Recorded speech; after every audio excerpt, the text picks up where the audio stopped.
السلام عليكم صاحبي الكلنتو عنا وناكسن maanta waxaan rabaa muuqaal yar oo kooban oo faa'iido leh oo adiga aad ka faa'iidi kartid ama saaxiibkaaga ama walaalkaaga uu ka faa'iidi karo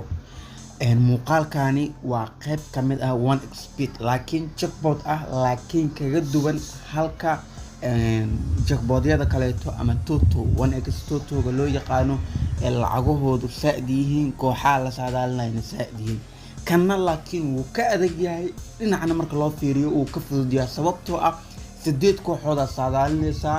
lacagta aad saaranaysidna waa 0.07 oo la micno ah 7 senti waa 10 senti wax ka yar 7 senti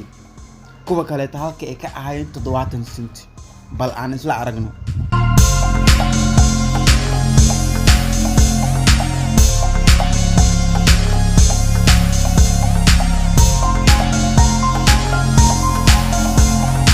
ugu horeen markii aad 1xbet soo gasho waxaad furaysaa halka ay ku qoran tahay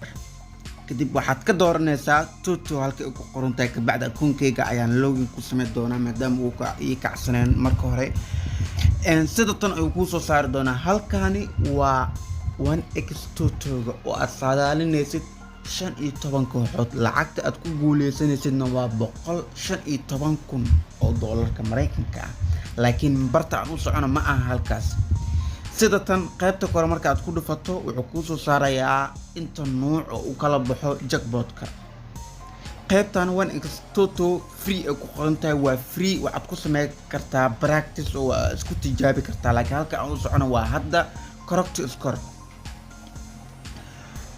score haddii aadan ka haysan faham guud correct score micnihiisu waa waxaad saadaalinaysaa koox walba goolasha ay ku badinaysa ama kulan walba goolasha uu ku soo idlaanayo tusaale kaleeto sida tan home-ka draw iyo away-ga sida tan ayaa u saadaalinaysaa oo waxaad dhehaysaa kooxda home-ka 1 eber 2 eber 3 eber ku badinayso marka dhanka oo correct score marka loo eego wuu adag yahay laakiin dhanka kooxaha iyo dhanka lacagta marka loo eego aad iyo aad ugu fudud yahay sidoo kaleeto dhanka iyo jackpotyada kaleeto okay tusaale kaleeto kulankan Torino iyo Lazio haddii aan dhaho qaybta kore aan riixo halka ay ku qoran tahay win 1 waxay la micno tahay kooxda home-ka ah Torino waa brejada nooc walbo eber eber hal hal laba labo halka